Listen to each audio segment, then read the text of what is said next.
Hi friends, ఎలా ఉన్నారు? Welcome to our channel నిప్పులాంటి నిరుద్యోగి.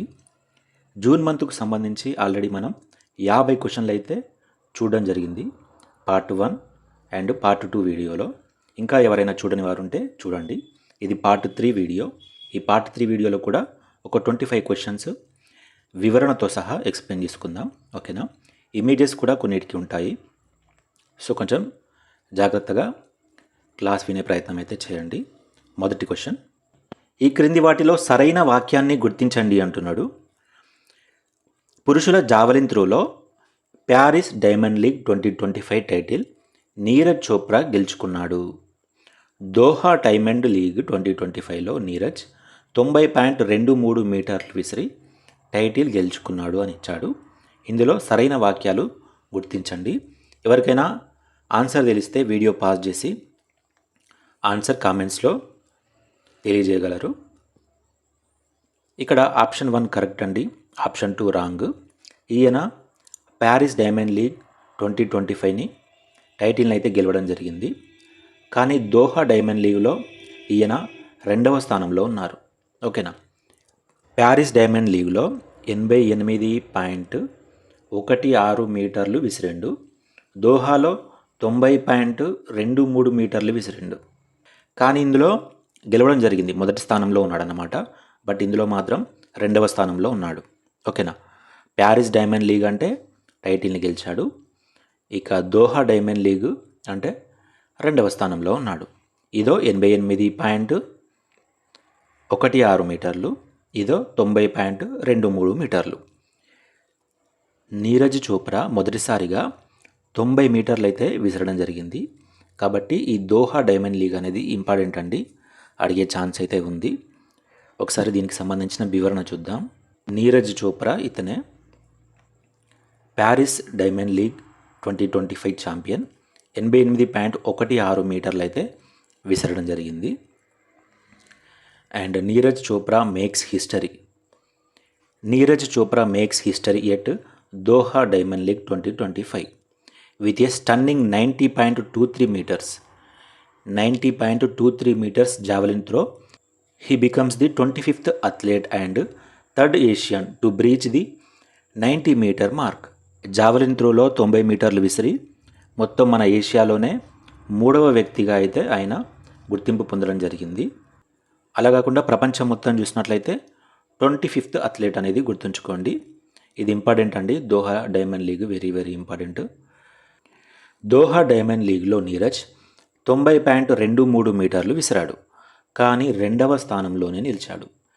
ఈ టైటిల్ను అతను గెలవలేదు, అతను 2వ స్థానంలో నిలిచాడు. ఓకేనా? దోహా డైమండ్ లీగ్ గుర్తుంచుకోవాలి. ప్యారిస్ డైమండ్ లీగ్ 2025లో నీరజ్ చోప్రా తన మొదటి ప్రయత్నంలోనే 88.16 మీటర్లు త్రో విసిరి విజయం అయితే సాధించడం జరిగింది. పురుషుల జావలిన్ త్రోలో నీరజ్ చోప్రా 2020 టోక్యో ఒలింపిక్స్లో బంగారు పతక విజేత అని చెప్పుకోవచ్చు. 2020 టోక్యో ఒలింపిక్స్లో జావలిన్ త్రోలో బంగారు పతకాన్ని అయితే ఆయన గెలవడం జరిగింది. అతని చివరి డైమండ్ లీగ్ విజయం జూన్ 2023లో లౌసాన్లో జరిగింది. అది 87.66 మీటర్లు. డైమండ్ లీగ్ అనేది వరల్డ్ అథ్లెటిక్స్ నిర్వహించే వార్షిక elite track and field series. 2025లో జరగనున్న 15 సమావేశాలలో ప్యారిస్ లీగ్ 8వది అని చెప్పుకోవచ్చు. ఓకేనా? మీరైతే ముఖ్యంగా ప్యారిస్ డైమండ్ లీగ్లో 88.16 మీటర్లు, దోహా డైమండ్ లీగ్లో 90.23 మీటర్లు త్రోనైతే విసరడం జరిగిందనేది గుర్తుంచుకోండి. నెక్స్ట్ క్వశ్చన్, ఈ కింది వాటిలో సరైన వాక్యాన్ని గుర్తించండి అంటున్నాడు. సిప్రి 2025 ప్రకారం భారతదేశం వద్ద 172 అణ్వాయుధ వార్హెడ్లు ఉన్నాయి. అణ్వాయుధాలు కలిగిన దేశాల్లో భారతదేశం 6వ స్థానంలో ఉంది. ప్రపంచంలో మొత్తం 9 దేశాలు అణ్వాయుధ వార్హెడ్లను కలిగి ఉన్నాయి అని ఇచ్చాడు ఇక్కడ. ఇందులో మనం సరైన వాక్యాన్ని గుర్తించాలి. ఏంటండి మరి ఇందులో సరైనవి? ఎవరికైనా తెలుసా? తెలిస్తే కామెంట్ చేయండి. ఇక్కడ బి సరైనది మరియు సి సరైనది, ఏ సరికాదు. ఎందుకు సరికాదంటే ప్రస్తుతం భారతదేశంలో 172 కాదు 180 అణ్వాయుధ వార్హెడ్లు అయితే ఉన్నాయి. ఓకేనా? ఇక్కడ సిప్రి యొక్క ఫుల్ ఫామ్ కూడా ఇంపార్టెంటే. Stockholm international peace research institute. ఏంటి? Stockholm international peace research institute. ఒకసారి వివరణ చూద్దాం. 2024లో భారతదేశం వద్ద 172 అణు వార్హెడ్లు ఉండగా 2025 నాటికి వాటి సంఖ్య 180కి పెరిగింది. అంటే 2025లో మన దగ్గర అణ్వాయుధాలు ఎన్ని ఉన్నాయండి? 180, 180. ఓకేనా? మనం ఎన్నవ స్థానంలో ఉన్నాం? 6వ స్థానంలో ఉన్నాం. గుర్తుంచుకోవాలి. ప్రపంచవ్యాప్తంగా 12,241 అణ్వాయుధ వార్హెడ్లు ఉన్నాయి. ఇవి 9 అణ్వాయుధ దేశాలలో విస్తరించి ఉన్నాయి. ఆ 9 దేశాలేంటి? America, Russia, UK, France, China, India, Pakistan, ఉత్తర కొరియా మరియు ఇజ్రాయిల్. ఇరాన్ ఇవ్వలేదండి, ఇక్కడ మీరు గమనించాలి. ఇరాన్ ఇవ్వలేదు. ఓకేనా? మొదటి స్థానంలో అమెరికా ఉంది, 2వ స్థానంలో రష్యా, 3వ స్థానంలో యూకే, 4వ స్థానంలో ఫ్రాన్స్, 5వ స్థానంలో చైనా, 6వ స్థానంలో ఇండియా. గుర్తుంచుకోవాలండి, 6వ స్థానంలో ఇండియా ఉంది. పాకిస్తాన్ 7, ఉత్తర కొరియా 8, ఇజ్రాయిల్ 9.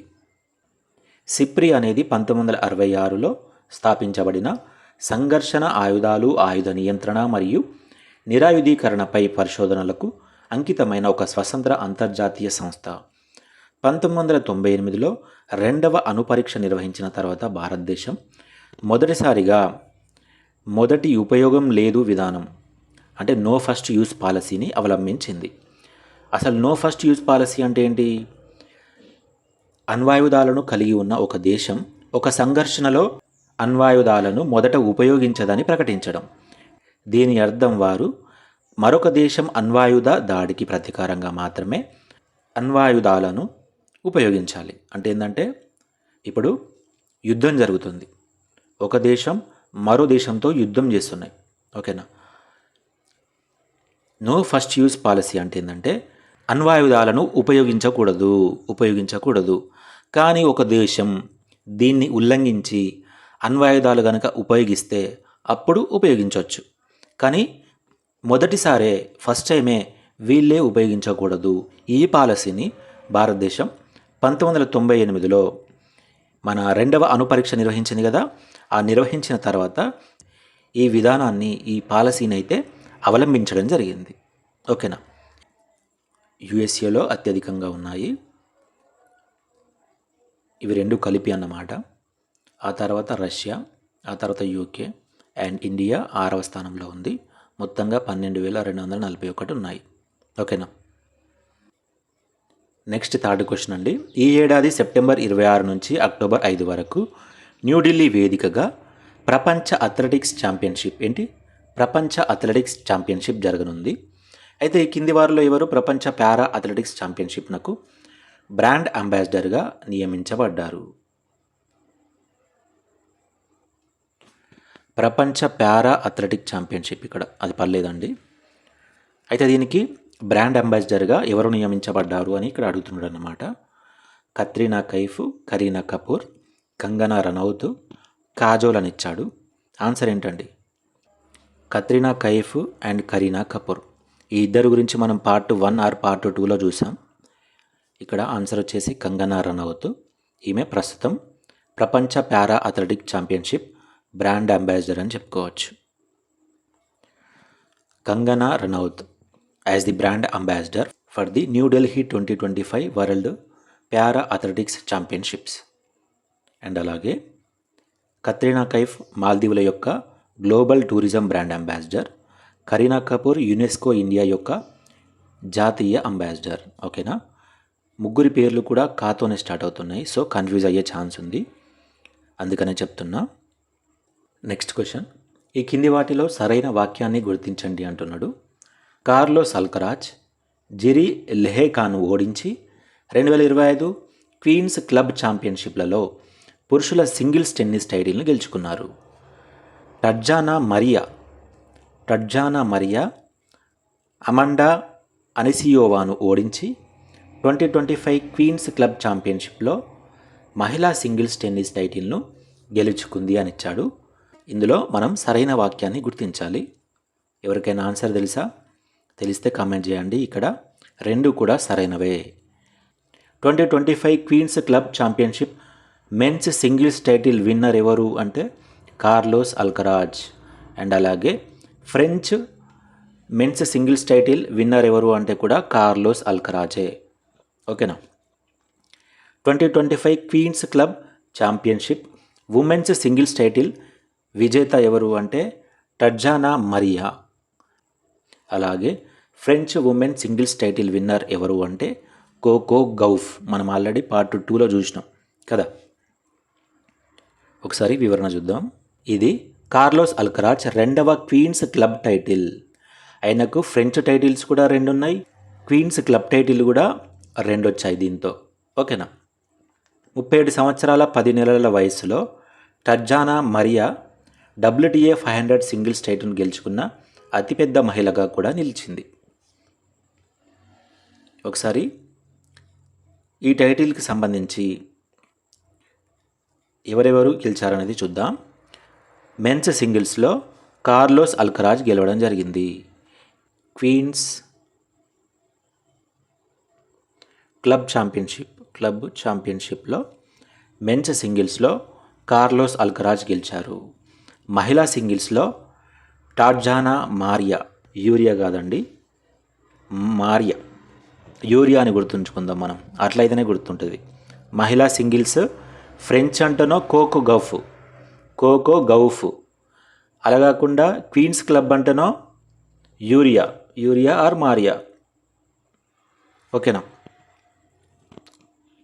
నెక్స్ట్ మెన్స్ డబుల్స్లో జూలియన్ క్యాష్, లాయిడ్ గ్లాస్పుల్.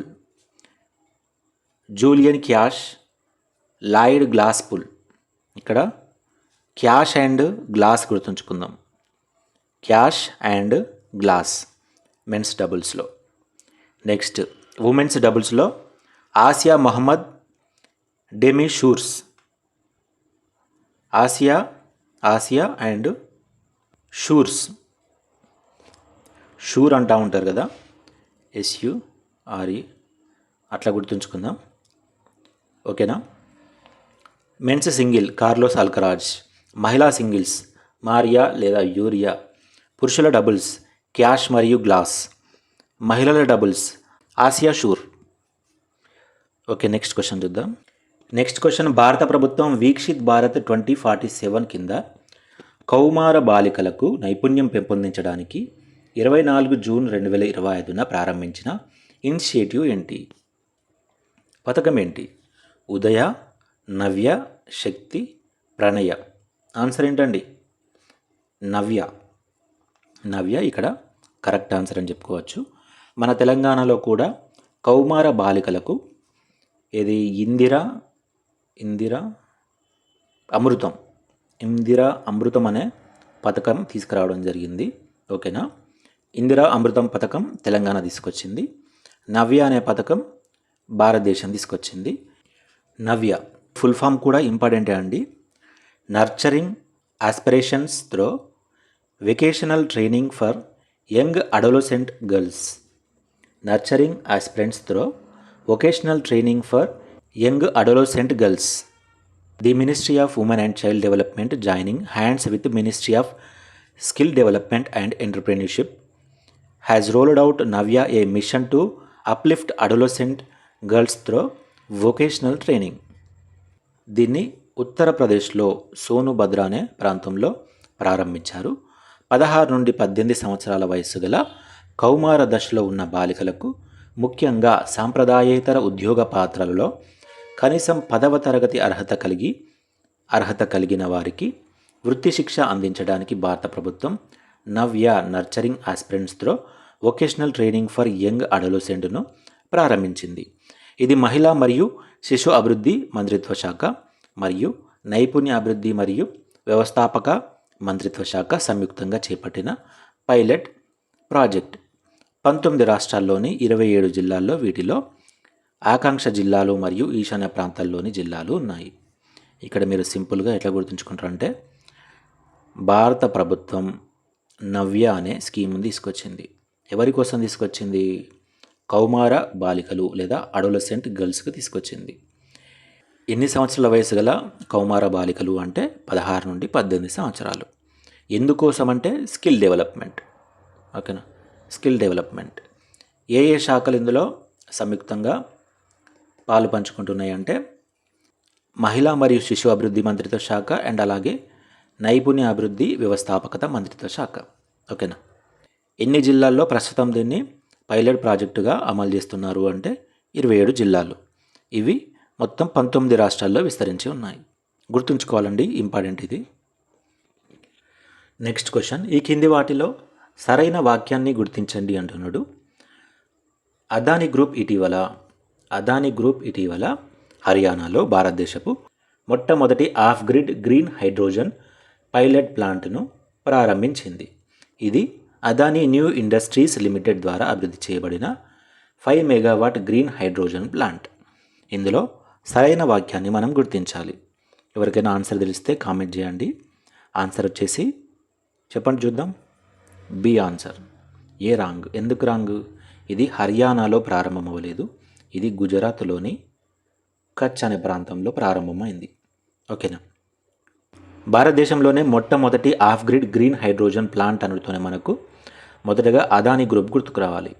ఓకేనా. అది గుజరాత్లో దీన్ని ప్రారంభిస్తుంది అనేది గుర్తుకు రావాలి. అండ్ అది 5 మెగావాట్లు ఉంటుంది అనేది కూడా గుర్తుకు రావాలి. ఓకేనా. అదానీ గ్రూప్ గుజరాత్లోని కచ్లో హైడ్రోజన్ పైలట్ ప్లాంట్ని అయితే ప్రారంభించింది. Adani opens India's first green hydrogen plant.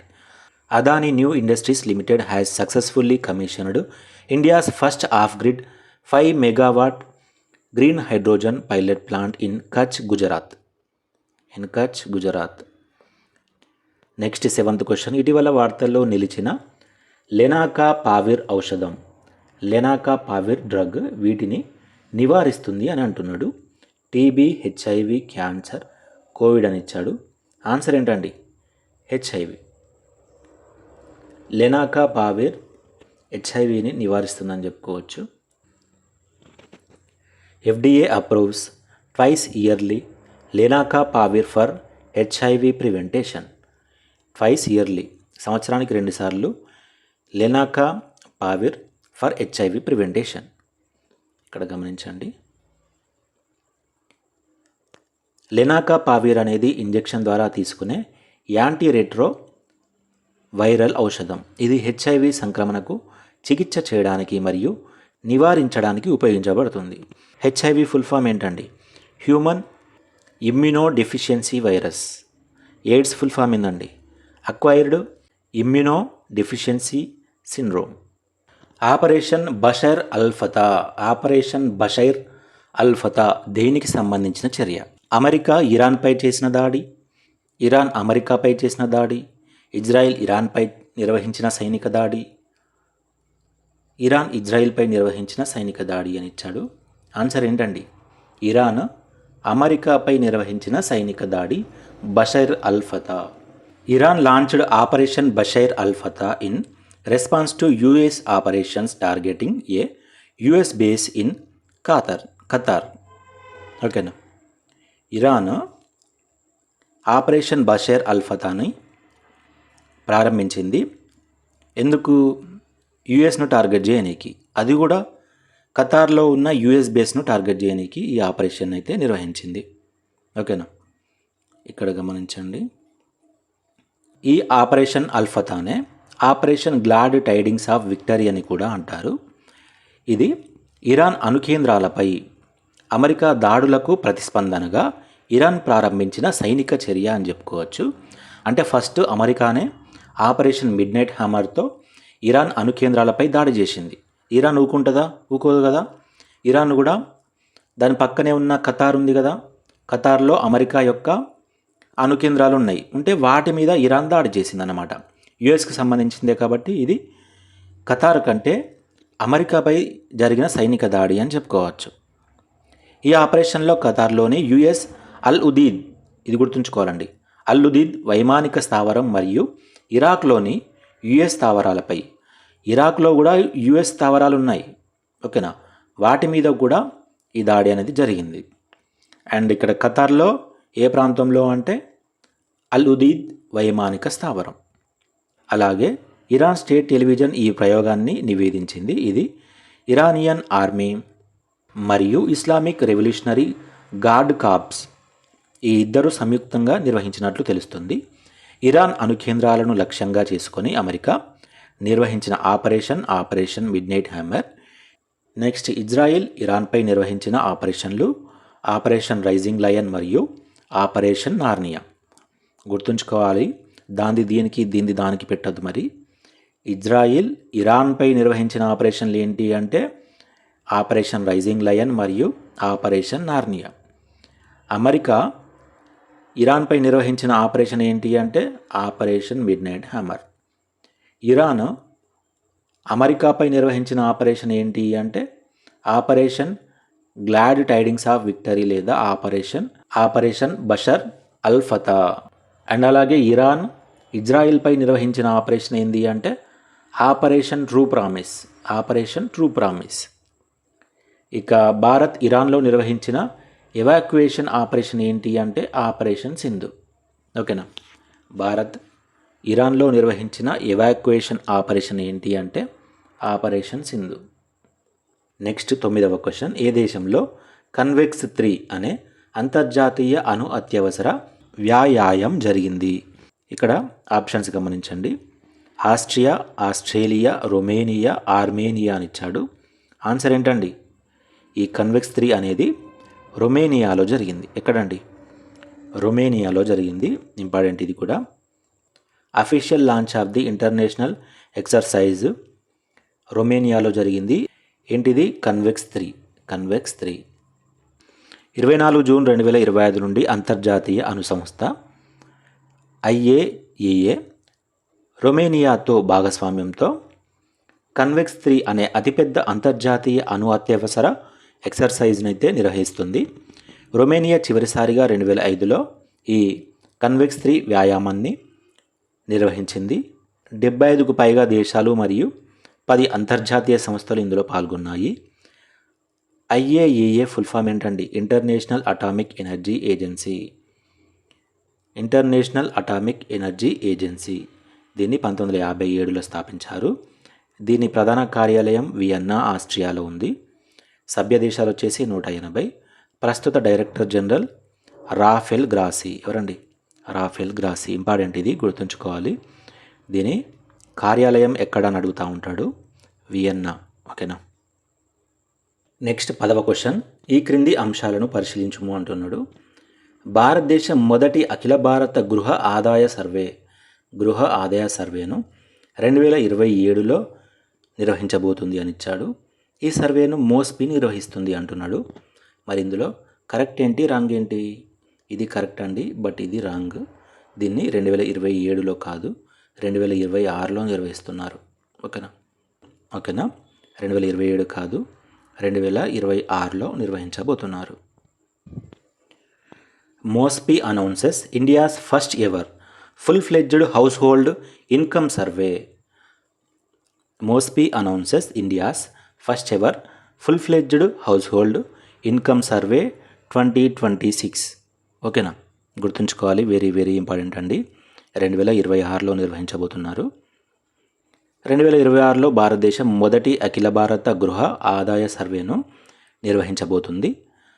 IMF మాజీ ఎగ్జిక్యూటివ్ డైరెక్టర్ సుర్జిత్ బల్లా. ఎవరండి? సుర్జిత్ బల్లా అధ్యక్షతన ఉన్న సాంకేతిక నిపుణుల బృందం ఈ సర్వేకు మార్గనిర్దేశం చేస్తుంది. ఈ సర్వే స్వతంత్ర భారతదేశంలో మొట్టమొదటి అంకితమైన ఆదాయ కేంద్రీకృత ఆదాయ సర్వే అని చెప్పుకోవచ్చు. ప్రధానంగా వినియోగం లేదా ఉపాధిపై దృష్టి సారించే ప్రస్తుత ఆర్థిక సర్వేలో అంతరాలను తగ్గించడంలో సహాయపడుతుంది. ఆదాయ అంతరాలను తగ్గించడంలో సహాయపడుతుంది అంటున్నాడు. ముఖ్యంగా ఈ క్వశ్చన్లో మనం ఏం గుర్తుంచుకోవాలంటే ఆదాయ సర్వే ఏంటి? ఆదాయ సర్వే, గృహ ఆదాయ సర్వే లేదా ఆదాయ సర్వే అని గుర్తుంచుకోండి. 2026లో నిర్వహించబోతున్నారు. దీనికి సుర్జిత్ బల్లా అధ్యక్షతన మార్గనిర్దేశం అయితే జరుగుతుంది. అండ్ అలాగే దీన్ని మోస్పీ నిర్వహిస్తుంది. ఓకేనా. మోస్పీ ఫుల్ ఫామ్ ఏంటండి? Ministry of statistics and programme implementation. Ministry of statistics and programme implementations. ఈ 4 పాయింట్లు కూడా ఖచ్చితంగా గుర్తుంచుకోవాలి. నెక్స్ట్ వచ్చే ఏ ఎగ్జామ్ అయినా సరే ఇది అడుగుతూ ఉంటాడండి. సో కొంచెం జాగ్రత్తగా చదువుకొని మంచిగా గుర్తుంచుకునే ప్రయత్నం అయితే చేయండి. నెక్స్ట్ 11వ క్వశ్చన్ అండి. ప్రపంచ శాంతి సూచిక వరల్డ్ పీస్ ఇండెక్స్ గురించి అడుగుతున్నాడు. ఈ సూచికను institute for economics and peace 2007 సంవత్సరం నుండి ప్రచురిస్తుంది. ఈ సూచిక 163 స్వతంత్ర దేశాలు మరియు భూభాగాలను వాటి శాంతి స్థాయి ఆధారంగా ర్యాంకు చేస్తుంది. 2025లో ప్రపంచ శాంతిలో 0.36% క్షీణత నమోదైంది. ఈ సూచీలో 2.229 జీపీఐ స్కోరుతో భారత్ 116వ స్థానంలో నిలిచింది అని ఇచ్చాడు. ఇందులో మనం సరికానిది గుర్తించాలి. ఎవరికైనా ఆన్సర్ తెలిస్తే కామెంట్ చేయండి. ఆన్సర్ వచ్చేసి డి మాత్రమే సరికాదు, మిగతా 3 కూడా సరైనవే. ఓకేనా? ఈ సూచీని institute for economics and peace వారు ప్రచురిస్తూ ఉంటారు. ప్రస్తుత సూచీలో 163 దేశాలు అయితే ఉన్నాయనేది గుర్తుంచుకోండి. ఈ సంవత్సరం 0.36% ప్రపంచ శాంతిలో క్షీణత అయితే నమోదైంది. ఇక భారతదేశం 115వ స్థానంలో ఉంది. ఎన్నవ స్థానంలో అండి? 163 దేశాలకు గాను 115వ స్థానంలో ఉంది. ఇది 2.229 జీపీఐ స్కోర్ను అయితే నమోదు చేయడం జరిగింది. ఓకేనా? ఇక్కడ ఆన్సర్ ఏంటి? డి మాత్రమే సరికాదు. ఆన్సర్ వచ్చేసి 3. భారత్ ర్యాంక్ 115. భారత్ గత సంవత్సరం కంటే 0.58% మెరుగుదల నమోదు చేసింది. లాస్ట్ ఇయర్ కంటే ఇప్పుడు మెరుగుదల నమోదు చేసింది. లాస్ట్ ఇయర్ 116వ స్థానంలో ఉంటే ఇప్పుడు 115వ స్థానంలో ఉంది.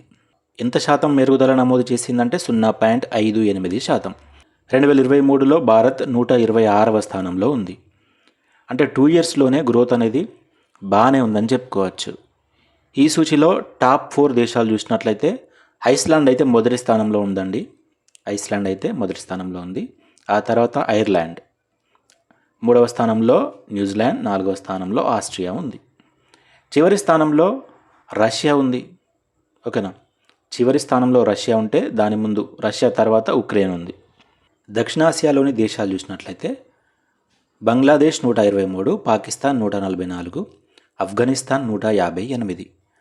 రష్యా మరియు ఉక్రెయిన్ పాకిస్తాన్, ఆఫ్ఘనిస్తాన్ కంటే తక్కువ స్థానంలో ఉన్నాయనేది గుర్తుంచుకోండి. 2025లో ప్రపంచ శాంతిలో 0.36% అయితే క్షీణత నమోదైంది. ఇది 2వ ప్రపంచ యుద్ధం తర్వాత అతిపెద్ద క్షీణత అని చెప్పుకోవచ్చు. 2వ ప్రపంచ యుద్ధం తర్వాత అతిపెద్ద క్షీణత 2025లో నమోదైంది. ఎంత అంటే 0.36%. గత 20 ఏళ్లలో శాంతి అసమానతలు 11.7% పెరిగాయి. ఎంత? 11.7%. Global peace index 2025 India ranks 115, GPI score వచ్చేసి 2.229. In 2025 global peace index by institute for economics and peace out of 163 countries. In the 19th edition, ఇది 19th ఎడిషన్ అండి. Iceland tops the chart with score of 1.095, while Russia ranks last with score of 3.441. ఓకేనా? చాలా important అండి, ఇది గుర్తుంచుకోండి. నేనైతే అన్ని important points ఇందులో కవర్ చేశాను. మీరైతే 2-3 సార్లు దీన్ని రిపీట్ చేస్తే ఈజీగా గుర్తుంటుంది. ఓకేనా? Next question. ఈ కింది వాటిలో సరైన వాక్యాన్ని గుర్తించండి అంటున్నారు. భారతదేశంలో మొట్టమొదటిసారిగా ఉత్తరప్రదేశ్ స్పిరిచువల్ ఎకనామిక్ జోన్ స్థాపించింది. ఆధ్యాత్మిక ఆర్థిక మండలిని స్థాపించింది అని ఇచ్చాడు. యోగా, ఆయుర్వేదం మరియు ఆధ్యాత్మిక పర్యాటకాన్ని ప్రోత్సహించడానికి ఈ మండలిని స్థాపించారు. ఇక్కడ సరైన అంశాలు ఏంటండి? ఇది సరైనదే, బట్ ఇది సరికాదు. ఎందుకంటే ఉత్తరప్రదేశ్ కాదండి, ఉత్తరాఖండ్. ఇంతకుముందు మనం పార్ట్ 1లోనో లేదా పార్ట్ 2లోనో చెప్పుకున్నాం. ఏమని? ఉత్తరాఖండ్ యోగా పాలసీని తీసుకొచ్చింది. భారతదేశంలో మొదటిసారిగా యోగా పాలసీని తీసుకొచ్చిన రాష్ట్రం ఏది అంటే ఉత్తరాఖండ్. అండ్ అలాగే స్పిరిచువల్ ఎకనామిక్ జోన్ లేదా ఆధ్యాత్మిక ఆర్థిక మండలిని భారతదేశంలో మొట్టమొదటిసారిగా స్థాపించిన రాష్ట్రం ఏది అంటే ఉత్తరాఖండ్. ఓకేనా, కాబట్టి ఇక్కడ ఆన్సర్ ఏమైందండి? బి మాత్రమే సరైనది, ఏ సరికాదు. భారతదేశంలో మొట్టమొదటిసారిగా ఉత్తరాఖండ్ ఆధ్యాత్మిక ఆర్థిక మండలి స్పిరిచువల్ ఎకనామిక్ జోన్ను స్థాపించింది. కొండ ప్రాంతాల నుండి వలసలను ఆపడానికి మరియు ఉపాధిని క్రియేట్ చేయడానికి రాష్ట్రంలోని గర్హ్వాల్ మరియు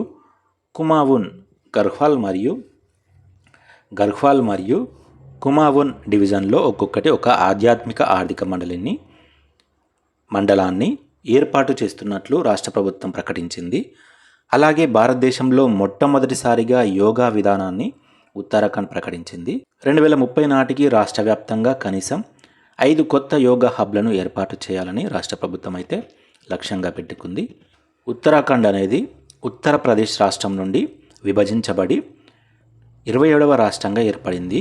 ఎప్పుడండి? 9 నవంబర్ 2000 సంవత్సరంలో 27వ రాష్ట్రంగా ఉత్తరాఖండ్ అయితే ఏర్పడింది. ప్రస్తుతం దీని గవర్నర్ వచ్చేసి గుర్మిత్ సింగ్. ఎవరండి? గుర్మిత్ సింగ్. ఇక సీఎం పుష్కర్ సింగ్ ధామి. దీని రాజధాని డెహ్రాడూన్. ఇక్కడ మ్యాప్ చూడండి ఒకసారి, ఇది ఉత్తరాఖండ్. ఓకేనా. నెక్స్ట్ 13వ క్వశ్చన్, గద్దర్ అవార్డ్స్కి సంబంధించి సరికాని వాక్యాన్ని గుర్తించండి అంటున్నాడు. రాష్ట్ర ప్రభుత్వం 2020 నుంచి 2023 వరకు విడుదలైన సినిమాలకు గద్దర్ సినీ పురస్కారాలను అందజేశారు. మురళీమోహన్ నేతృత్వంలోని జ్యూరీ ఒక్కో ఏడాదికి గాను ప్రథమ, ద్వితీయ, తృతీయ ఉత్తమ చిత్రాల్ని పురస్కారాలకు ఎంపిక చేయడం జరిగింది. పైడి జయరాజ్ సినీ పురస్కారం మణిరత్నంకు దక్కింది. కాంతారావు ఫిలిం అవార్డు విజయ్ దేవరకొండకు దక్కింది. ఓకేనా, ఇందులో మనం సరికాని అంశాన్ని గుర్తించాలి. గద్దర్ అవార్డ్స్ అనేది 2014 నుండి 2024లో విడుదలైన సినిమాలకు ఇస్తున్నారు. అయితే 2014 నుండి 2023 వరకు కేవలం ఉత్తమ, ప్రథమ, ద్వితీయ అండ్ తృతీయ ఉత్తమ చిత్రాలు, ప్రథమ, ద్వితీయ, తృతీయ ఉత్తమ చిత్రాలకు మాత్రమే 2014 నుండి 2023 మధ్యలో ఉన్న విడుదలైన సినిమాలకు ఇస్తున్నారు. 2024లో అన్ని విభాగాల్లో ఇవ్వడం జరిగింది. ఓకేనా, 2014 నుండి 23 వరకు అంటే కేవలం ప్రథమ, ద్వితీయ, తృతీయ ఉత్తమ చిత్రాలకు. అదే 2024 అంటే అన్ని విభాగాలకు. ఓకేనా, ఇక్కడ ఏ మాత్రమే సరికాదు, బి, సి, డి సరైనవి. ఈ మురళీమోహన్ నేతృత్వంలో జ్యూరీ ఒక్కో ఏడాదికి గాను ప్రథమ, ద్వితీయ, తృతీయ ఉత్తమ చిత్రాన్ని ఎంపిక చేసిందనేది గుర్తుంచుకోండి. అలాగే మణిరత్నంకు పైడి జయరాజ్ అవార్డు దక్కింది. విజయ్ దేవరకొండకు కాంతారావు ఫిలిం అవార్డు దక్కింది. ఓకేనా, ఒకసారి వివరణ చూద్దాం. TGFA Telangana Gaddar film awards ఇది 2024కు సంబంధించిందండి. ఓకేనా, 2024కు సంబంధించిన ఇది అవార్డు. ఒక చెయ్యి డప్పు పట్టుకున్నట్లుగా ఉంటుంది. ఎన్టీఆర్ అవార్డు బాలకృష్ణకి ఇచ్చారు. పైడి జయరాజ్ అవార్డు మణిరత్నంకి ఇచ్చారు. అండ్ బిఎన్ రెడ్డి అవార్డు సుకుమార్కి ఇచ్చారు. కాంతారావు అవార్డు విజయ్ దేవరకొండకి ఇచ్చారు. అలాగే నాగిరెడ్డి చక్రపాణి అవార్డు అట్లూరి పూర్ణచంద్రరావుకి ఇచ్చారు. రఘుపతి వెంకటయ్య సినీ అవార్డు ఎండమూరి వీరేంద్రనాథ్కి ఇచ్చారు. ఓకేనా, 2014 నుండి 2024 వరకు గల విడుదలైన సినిమాలకు గద్దర్ సినీ పురస్కారాలను మే 30న ప్రకటించారు. అయితే ఈ ప్రధానోత్సవం 2025 జూన్ 14న జరిగింది హైదరాబాద్లోని హైటెక్స్లో. ఈ పురస్కారాలను తెలంగాణ ముఖ్యమంత్రి రేవంత్ రెడ్డి గారు అయితే ఇవ్వడం జరిగింది. ఓకేనా, నెక్స్ట్ 14వ క్వశ్చన్, తెలంగాణ గద్దర్ చలనచిత్ర పురస్కారాలు 2024 సంవత్సరానికి సంబంధించి సరికాని జతను గుర్తించండి అంటున్నాడు. ఉత్తమ చిత్రం కల్కి 2898 AD, ఉత్తమ దర్శకుడు రాజమౌళి, ఉత్తమ నటుడు అల్లు అర్జున్, ఉత్తమ నటి నివేదా థామస్ అని ఇచ్చాడు. అయితే ఇందులో ఒకటి సరికాని జత ఉంది, మనం దాన్ని గుర్తించాలన్నమాట. ఏంటండి అది? ఉత్తమ దర్శకుడు రాజమౌళి కాదు, నాగ్ అశ్విన్. కల్కి 2898 AD మూవీ తీసిన నాగ్ అశ్విన్ ఉత్తమ దర్శకుడు అని చెప్పుకోవచ్చు. ఓకేనా.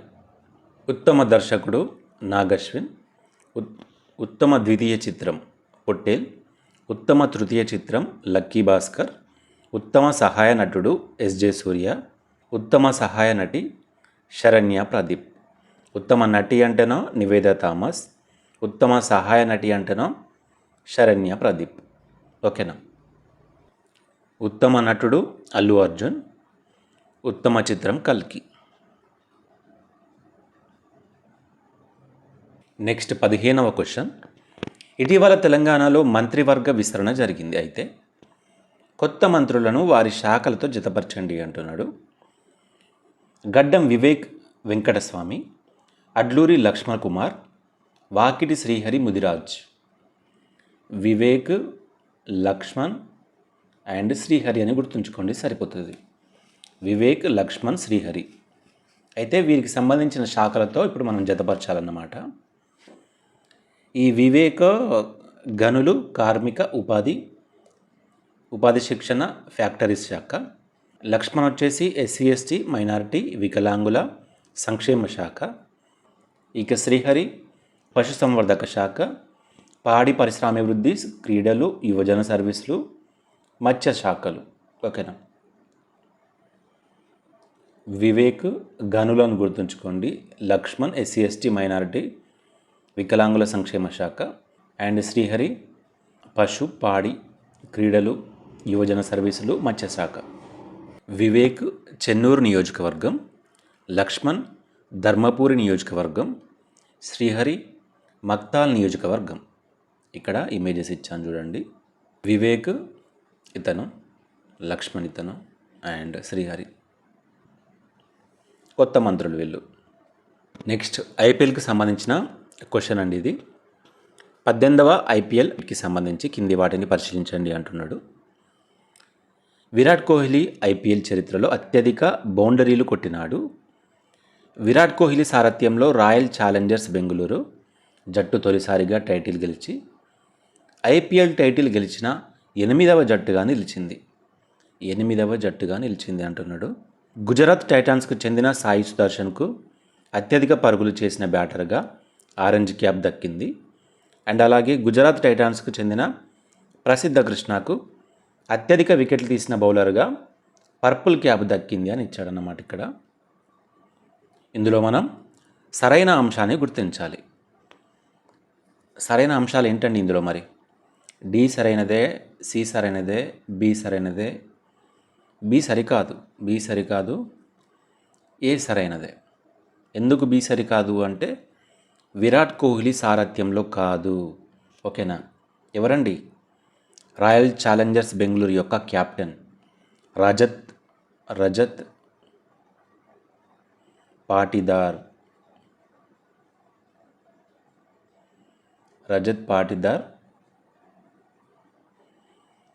ఆర్సీబీ కెప్టెన్ అని చెప్పుకోవచ్చు. ఆయన సారథ్యంలోనే తొలిసారి 18 సంవత్సరాల తర్వాత టైటిల్ని అయితే గెలవడం జరిగింది.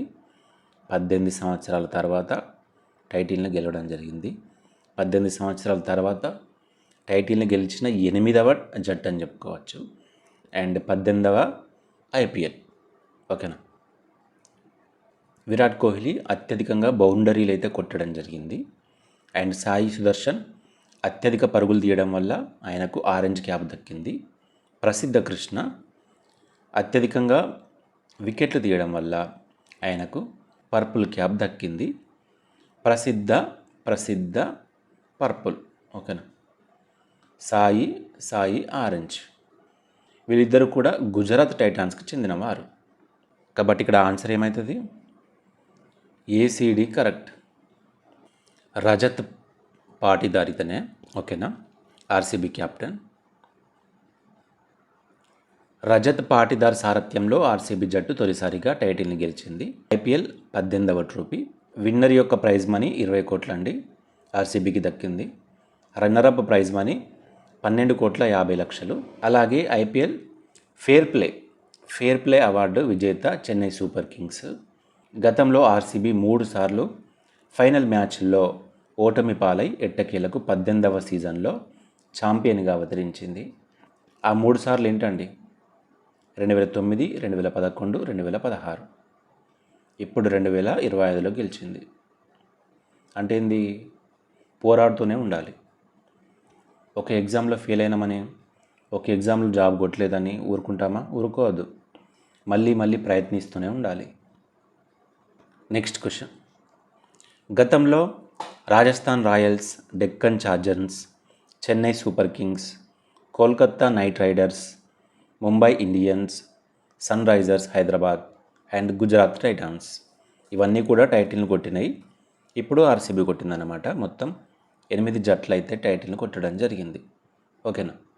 దేశంలోనే అత్యంత పొడవైన కేబుల్ ఆధారిత రైల్వే ఫ్లైఓవర్ ఏ రాష్ట్రంలో నిర్మించారు? జమ్మూ అండ్ కాశ్మీర్, హిమాచల్ ప్రదేశ్, బీహార్, జార్ఖండ్ అని ఇచ్చాడు ఇక్కడ. ఆన్సర్ ఏంటండి? జార్ఖండ్ రాంచీలో దేశంలో అత్యంత పొడవైన కేబుల్ ఆధారిత రైల్వే ఫ్లైఓవర్ని అయితే నిర్మించడం జరిగింది. జార్ఖండ్ రాంచీలో ఈ ఫ్లైఓవర్ని అయితే నిర్మించడం జరిగింది. దీన్ని సీరంతోలి ఫ్లైఓవర్ అని కూడా అంటారు.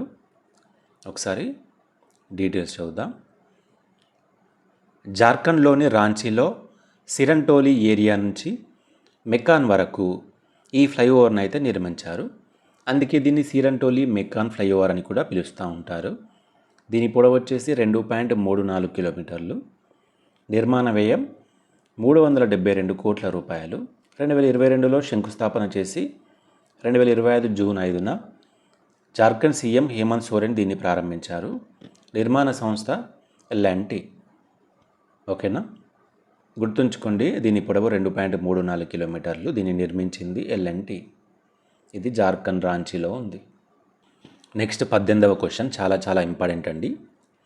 ఇందిరా అమృతం పథకం సంబంధించి సరికాని వాక్యాన్ని గుర్తించండి అంటున్నాడు. కౌమార బాలికల్లో రక్తహీనతను నివారించడానికి ఈ పథకాన్ని తెలంగాణ రాష్ట్ర ప్రభుత్వం తీసుకొచ్చింది. ఈ పథకాన్ని 2025 మే 29న ములుగులో సీతక్క ప్రారంభించింది. ఈ పథకం యొక్క నినాదం ఆడపిల్లలకు శక్తినిద్దాం, ఆరోగ్య తెలంగాణను నిర్మిద్దాం. జాతీయ కుటుంబ ఆర్థిక సర్వే 5 ప్రకారం తెలంగాణలో 64.7% బాలికలు రక్తహీనతతో బాధపడుతున్నారు.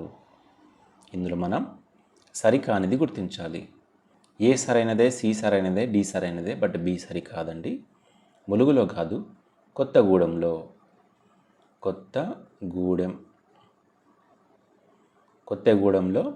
ఈ పథకాన్ని అయితే ప్రారంభించడం జరిగింది. ఇంపార్టెంట్ అండి, ఈ పథకం ఖచ్చితంగా గుర్తుంచుకోవాలి. ఇందిరా అమృతం పథకాన్ని ఎందుకు ప్రారంభించారు అని కూడా అడుగుతాడు. అప్పుడు ఏం చెప్పాలి? కౌమార బాలికల్లో రక్తహీనత నివారించేందుకు ఈ పథకాన్ని ప్రారంభించారు అని చెప్పాలి. ఏ రోజున ప్రారంభించారు? 2025 మే 29న. ఎవరు ప్రారంభించారు? సీతక్క. ఎక్కడ ప్రారంభించారు? కొత్తగూడెంలో. ఈ పథకం యొక్క నినాదం ఏంటి? ఆడపిల్లలకు శక్తినిద్దాం, ఆరోగ్య తెలంగాణను నిర్మిద్దాం. నేషనల్ ఫ్యామిలీ హెల్త్ సర్వే 5 ప్రకారం తెలంగాణలో ఎంత శాతం బాలికలు రక్తహీనతతో బాధపడుతున్నారు అంటే 64.7%. ఓకేనా. ప్రతి లైన్ కూడా ఇంపార్టెంటే. ఇందిరా అమృతం పథకాన్ని ప్రారంభించిన సీతక్క.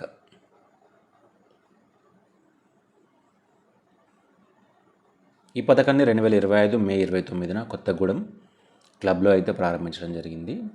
కొమరంభీం ఆసిఫాబాద్, జయశంకర్ భూపాల్పల్లి అండ్ భద్రాద్రి కొత్తగూడెం ఈ 3 జిల్లాల్లో పైలట్ ప్రాజెక్టుగా దీన్ని ప్రారంభించడం జరిగింది. గుర్తుంచుకోవాలండి, కొమరంభీం ఆసిఫాబాద్, జయశంకర్ భూపాల్పల్లి అండ్ భద్రాద్రి కొత్తగూడెం ఈ 3 జిల్లాల్లో దీన్ని పైలట్ ప్రాజెక్టుగా ప్రారంభించారు. అయితే ఈ పథకంలో భాగంగా ప్రతిరోజు 1 చొప్పున నెల రోజులకు 30 చిక్కీలు అయితే అందజేస్తారు. ప్రతి 15 రోజులకు ఒకసారి చొప్పున 2 సార్లు వీటిని పంపిణీ చేస్తారు. సింపుల్గా ఈ పథకంలో భాగంగా వారికి రక్తహీనత తగ్గుతుంది కాబట్టి చిక్కీలు అందజేస్తారనేది గుర్తుంచుకోండి. ఒక్కో చిక్కీలో సుమారు 600 కేలరీలు, 18 నుండి 20 గ్రాముల ప్రోటీన్లతో పాటు అవసరమైన సూక్ష్మ పోషకాలు ఉంటాయి. కౌమార బాలికలు అనగా 10 నుండి 19 సంవత్సరాల మధ్య వయసు గల అమ్మాయిలు ఇది బాల్యం నుండి యుక్త వయస్సులోకి మారే దశ అన్నమాట. ఈ సమయంలో శారీరక, మానసిక మరియు సామాజిక మార్పులు సంభవిస్తాయి. ఇది గూగుల్ నుండి తీసుకోవడం జరిగింది ఈ పాయింట్. Next 19వ question. ఇటీవల వార్తల్లో నిలిచిన భారీ వజ్ర నిక్షేపాలు ఏ రాష్ట్రంలో బయటపడ్డాయి? ఛత్తీస్గఢ్, జార్ఖండ్, మధ్యప్రదేశ్, ఒడిషా అని ఇచ్చాడు. ఆన్సర్ ఏంటండి? Madhya Pradesh correct answer. చెతరూరుకు 100 కిలోమీటర్ల దూరాన ఉన్న బక్స్వాహా అడవుల్లో ఈ నిల్వలను 2 దశాబ్దాల క్రితమే గుర్తించారు. ఈ వనాల్లోని భూగర్భంలో దాదాపు 6,000 కిలోలకు పైగా వజ్ర నిక్షేపాలు ఉన్నట్లు తేల్చారు. వాటి మార్కెట్ విలువ 55,000 కోట్ల దాకా ఉంటుందని అప్పట్లో అంచనా వేయడం జరిగింది. ఇప్పుడు ఈ విలువ 70,000 కోట్లకు పైగా పెరిగింది. మధ్యప్రదేశ్లో వజ్రాల యొక్క గనులను అయితే గుర్తించడం జరిగింది. ఓకేనా. నెక్స్ట్ 3వ ఐక్యరాజ్య సమితి మహాసముద్ర సమావేశం జూన్ 2025లో ఎక్కడ జరిగింది? మహాసముద్రాల సమావేశం ఎక్కడ జరిగింది అనేది క్వశ్చన్ అండి. ఆన్సర్ ఎవరికైనా తెలిస్తే కామెంట్ చేయండి. France, UAE, Switzerland and USA 4 ఇచ్చారు. ఇందులో మనం కరెక్ట్ ఆన్సర్ గుర్తించాలి. ఆన్సర్ వచ్చేసి ఫ్రాన్స్ అండి. ఓకేనా. ఫ్రాన్స్ మరియు కోస్టారికా సంయుక్తంగా నిర్వహిస్తున్న UNOC3 ఫ్రాన్స్లోని నీస్లో జరిగింది. థీమ్ చూసినట్లయితే accelerating action, mobilising all actors to conserve and సస్టైనబ్లీ use the ocean. ఈ సదస్సులో సముద్ర గర్భంలో చమురు, గ్యాస్, ఇతర నిక్షేపాల కోసం అతిగా తవ్వకాలను నియంత్రించే విషయంపై చర్చించారు. ద్వీప దేశాలకు వాతావరణ మార్పుల నుంచి రక్షణకు నిధుల కేటాయింపుపై కూడా చర్చించారు.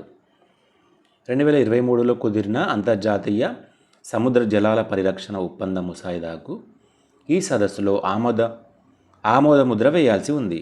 అది అమల్లోకి రావాలంటే కనీసం 60 దేశాలు ఆమోదించాలి. 2025 జూన్ 9 నాటికి 32 దేశాలు మాత్రమే ఆమోదించాయి. ఇంకా భారత్ ఆమోదించలేదు. ఓకేనా. 41వ UN వాటర్ మీటింగ్ 2025 ఏప్రిల్లో ఇటలీలోని రోమ్లో జరిగింది. UN ఓషన్ కాన్ఫరెన్స్ ఎక్కడ జరిగింది అంటే ఫ్రాన్స్ అని చెప్పాలి. UN వాటర్ మీటింగ్ 2025 ఎక్కడ జరిగింది అంటే ఇటలీ అని చెప్పాలి. ఓకేనా. అదో 41వది, ఇదో 3వది. ఇక్కడ ఇమేజ్ గమనించండి.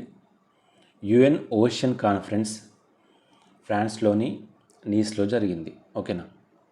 Next question. ఈ కింది వాటిలో సరైన వాక్యాన్ని గుర్తించండి అంటున్నాడు.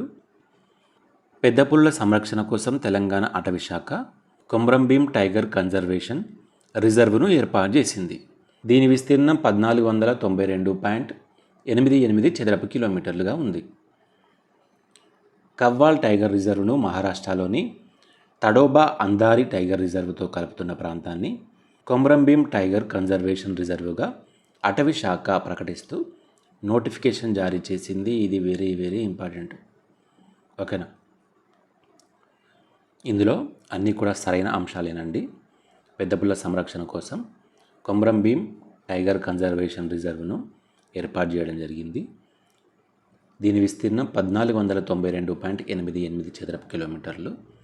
అయితే కవ్వాల్ టైగర్ రిజర్వ్ ఉంది కదా, ఈ రిజర్వ్ను మహారాష్ట్రలోని తడోబా అందారి టైగర్ రిజర్వ్తో కలుపుతున్న ఆ కొంత ప్రాంతాన్ని కొమ్రంభీం టైగర్ కన్జర్వేషన్ రిజర్వ్గా అటవీ శాఖ అయితే ప్రకటించిందండి. వెరీ వెరీ ఇంపార్టెంట్, గుర్తుంచుకోవాలి. ఒకసారి ఇమేజ్ గమనించండి. Komaram Bheem tiger conservation reserve Asifabad జిల్లాలో ఉంది. కొమ్రంభీం ఆసిఫాబాద్ జిల్లాలో. తెలంగాణ ప్రభుత్వం కొత్తగా కొమ్రంభీం టైగర్ కన్జర్వేషన్ రిజర్వ్ను ఏర్పాటు చేసింది. ఆసిఫాబాద్ జిల్లా కాగజ్ నగర్ ఆసిఫాబాద్ డివిజన్ల 78 రిజర్వ్ ఫారెస్ట్ బ్లాక్ల పరిధిలోని 1,49,288.48 హెక్టార్లు. హెక్టార్లోనైనా అడగచ్చు లేదా చదరపు కిలోమీటర్లోనైనా అడగచ్చు, కాబట్టి ఇక్కడ 2 ఇచ్చాను. ఈ ప్రాంతాన్ని అయితే కన్జర్వేషన్ రిజర్వ్గా ప్రకటించడం జరిగింది. ఓకేనా. మహారాష్ట్రలోని తిప్పేశ్వర్ వన్యప్రాణి అభయారణ్యం ఛత్తీస్గఢ్లోని ఇంద్రావతి టైగర్ రిజర్వ్లో కలిపే ముఖ్యమైన కారిడార్ ఇది. కవ్వాల్ టైగర్ రిజర్వ్ మంచిర్యాల మరియు నిర్మల్లో విస్తరించి ఉంది. నేను కవ్వాల్ అనడంతోనే మీకు కమ్మని గుర్తుకు రావాలి అని చెప్పిన. ఇది సోషియో ఎకనామిక్ అవుట్లుక్లో కవ్వాల్ టైగర్ రిజర్వ్ గురించి చెప్పేటప్పుడు చెప్పిన. కమ్మని ఈ ప్రేమ లేఖనే రాసింది అని ఉంటుంది కదా, కవ్వాల్ అనడంతోనే కమ్మని అని గుర్తుకు రావాలి. మా అంటే మంచిర్యాల, నీ అంటే నిర్మల్. ఓకేనా? ఈ 2 జిల్లాల్లో కవ్వాల్ టైగర్ రిజర్వ్ అయితే విస్తరించి ఉంది. అయితే ఇది 892.23 చదరపు కిలోమీటర్లలో కోర్ ఏరియా ఉంది, దీని కోర్ ఏరియా. అండ్ 1123.21 చదరపు కిలోమీటర్ల బఫర్ జోన్ ఉంది. ఓకేనా? Next question. ఇటీవల గోల్డెన్ డోమ్ అనే రక్షణ వ్యవస్థ నిర్మించబోతున్నట్లు ఏ దేశ అధ్యక్షుడు ప్రకటించాడు? England, Canada, America and Russia అని ఇచ్చాడు. ఆన్సర్ ఏంటండి? అమెరికా. ఈ క్వశ్చన్ నేను ఆల్రెడీ కమ్యూనిటీ ట్యాబ్లో పోస్ట్ చేయడం జరిగింది కదా. ఇజ్రాయెల్ ఐరన్ డోమ్ తరహాలో అమెరికా గోల్డెన్ డోమ్ క్షిపణి రక్షణ వ్యవస్థను ఏర్పాటు చేయనున్నట్లు అమెరికా అధ్యక్షుడు డొనాల్డ్ ట్రంప్ అయితే ప్రకటించారు. దీని నిర్మాణానికి $175 బిలియన్, అంటే దాదాపు 15 లక్షల కోట్లు అయితే ఖర్చు అవుతుంది. 2029 జనవరిలోగా ఈ వ్యవస్థను అందుబాటులోకి తీస్తామని ట్రంప్ ప్రకటించాడు. ఓకేనా? ఐరన్ డోమ్ అంటేనో ఇజ్రాయిల్ అండి, గోల్డెన్ డోమ్ అంటే అమెరికా. ఇది గోల్డెన్ డోమ్కు $175 బిలియన్ లేదా 15 లక్షల కోట్లు ఖర్చు అవుతుంది. ఇది 2029లోగా అందుబాటులోకి వస్తుంది. ఇక్కడ గమనించండి ఒకసారి image. Donald Trump golden dome for America. ఓకేనా? Next question. ఈ కింది వాక్యాలలో సరికాని వాక్యాన్ని గుర్తించండి అంటున్నాడు. దక్షిణ కొరియా నూతన అధ్యక్షుడిగా లీ జే మ్యూంగ్ అయితే ఎన్నికయ్యారు. పోలాండ్ నూతన అధ్యక్షుడిగా కరోల్ నవోకీ ఎన్నికయ్యారు. కెనడా విదేశాంగ మంత్రిగా అనితా ఆనంద్ బాధ్యతలు స్వీకరించారు. జాతీయ భద్రతా సలహా మండలి భారత్ యొక్క జాతీయ భద్రతా సలహా మండలి సభ్యుడిగా సందీప్ రెడ్డి వంగ కాదండి, ఇది ఒక్కటే కాదు, సందీప్ రెడ్డి కాదు, ఈ 3 కరెక్టేనండి. ఈ జాతీయ భద్రతా సలహా మండలి సభ్యుడిగా సతీష్ రెడ్డి జాతీయ భద్రతా సలహా మండలి సభ్యుడిగా నియమించబడ్డాడు. ఇక మిగతా గమనించినట్లయితే కెనడా విదేశాంగ మంత్రి అనితా ఆనంద్, పోలాండ్ అధ్యక్షుడిగా కరోల్ నవోకీ ఎన్నికయ్యారు. దక్షిణ కొరియా నూతన అధ్యక్షుడిగా లీ జే మ్యూంగ్ ఎన్నికయ్యారు. ఓకేనా? సరికానిది ఇది ఒక్కటే, సందీప్ రెడ్డి వంగ కాదు, సతీష్ రెడ్డి. Next question. మధ్యప్రదేశ్లోని భోపాల్లో జరిగిన ఆసియా వ్యవసాయ ఉద్యాన ఆహార సాంకేతిక ప్రదర్శనలో తెలంగాణ రాష్ట్ర ఏ శాఖకు 2 పురస్కారాలు దక్కినాయి? ఏ శాఖ మరి? వ్యవసాయ శాఖన, ఉద్యాన శాఖన, ఆహారం మరియు పౌర సరఫరాల లేదా అటవీ శాఖన అంటే ఉద్యాన శాఖకు 2 పురస్కారాలు అయితే దక్కడం జరిగింది. ఎందులో భాగంగా అంటే మధ్యప్రదేశ్లోని భూపాల్లో జరిగిన ఆసియా వ్యవసాయ ఉద్యాన ఆహార సాంకేతిక ప్రదర్శనలో. ఓకేనా? గుర్తుంచుకోవాలండి. ఆసియా వ్యవసాయ ఉద్యాన ఆహార సాంకేతిక ప్రదర్శనలో తెలంగాణ రాష్ట్ర ఉద్యాన శాఖకు 2 పురస్కారాలు అయితే దక్కినాయి. Next and last question. ఏ దేశ అధ్యక్షుడు 15 ఏళ్లలోపు పిల్లలకు సోషల్ మీడియాను నిషేధించే ప్రణాళికను ప్రకటించారు? America, Russia, Canada, France. Answer ఏంటండి? ఫ్రాన్స్. ఓకేనా? ఫ్రాన్స్ అధ్యక్షుడు ఇమాన్యుయల్ ఇమాన్యుయల్ అని గుర్తుంచుకోండి. ప్రధాని ఫ్రాంకోయిస్ బేరౌ, ఫ్రాంకోయిస్ అని గుర్తుంచుకోండి.